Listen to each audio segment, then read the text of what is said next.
आज का पहला पाठ रोमियो के नाम संत पौलुस का पत्र, अध्याय 3, पद संख्या 21 से 30।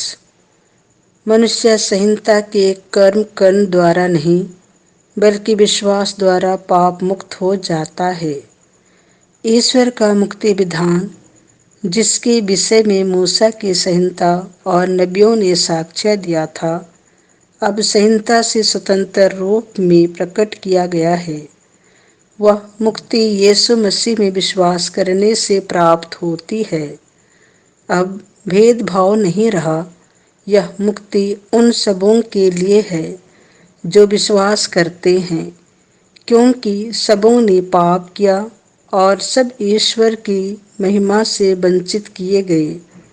ईश्वर की कृपा से सबों को मुक्त में पाप मुक्ति का वरदान मिला है, क्योंकि यीशु मसीह ने सबों का उद्धार किया है। ईश्वर ने चाहा कि यीशु अपना रक्त बहाकर पाप का प्रायश्चित करे और हम विश्वास द्वारा उसका फल प्राप्त करें। ईश्वर ने इस प्रकार अपनी न्यायप्रियता का प्रमाण दिया, क्योंकि उसने अपनी सहनशीलता के अनुरूप पिछले युगों के पापों को अनदेखा कर दिया था। उसने इस युग में अपनी न्यायप्रियता का प्रमाण देना चाहा, जिससे यह स्पष्ट हो जाए कि वह स्वयं पवित्र है और उन सबों को पाप मुक्त कर देता है जो यीशु में विश्वास करते हैं।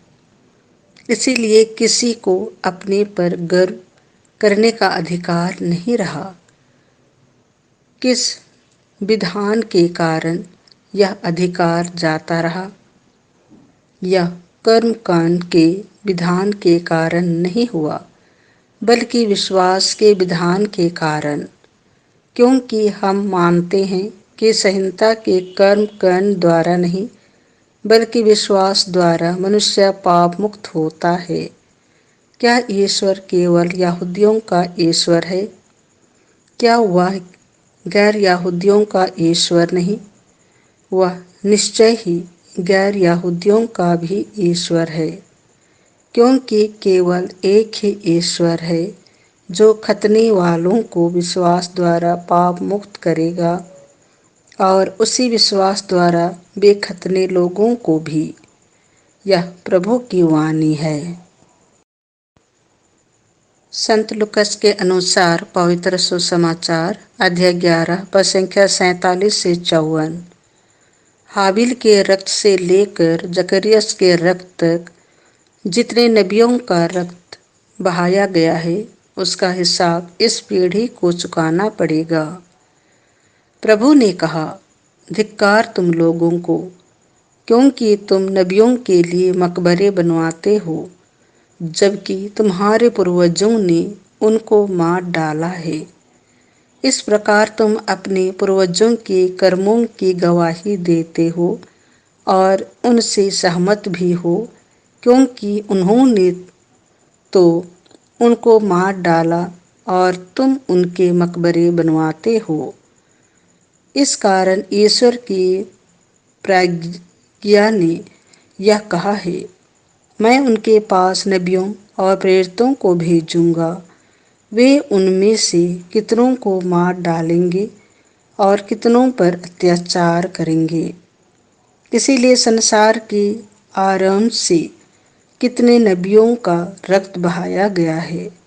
हाबिल के रक्त से लेकर जकरियस के रक्त तक, जो वेदी और मंदिर गर्भ के बीच मारा गया था, उसका हिसाब इस पीढ़ी को चुकाना पड़ेगा।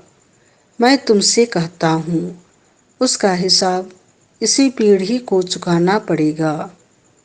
ऐ शास्त्रियों, धिक्कार तुम लोगों को, क्योंकि तुमने ज्ञान की कुंजी ले ली। तुमने स्वयं प्रवेश नहीं किया और जो प्रवेश करना चाहते थे उन्हें रोका।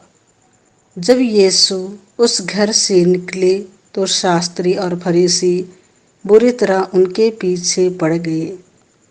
और बहुत सी बातों के संबंध में उनको छेड़ने लगे।